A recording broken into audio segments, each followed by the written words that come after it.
Welcome to Enthusiast Autohaus and our 1987 Porsche 924S.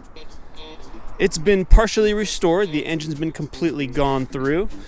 New timing belt and balance shaft belt. Recently repowder coated wheels. No major dents, dings, or damage all around.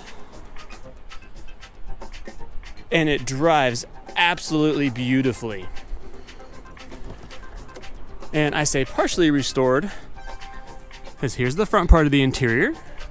Has your 924 dash cracks, center stack, pretty good. Aftermarket stereo, hot heat, cold AC, 5-speed manual, currently showing 83,000 miles. And it feels like it, the drive is spectacular.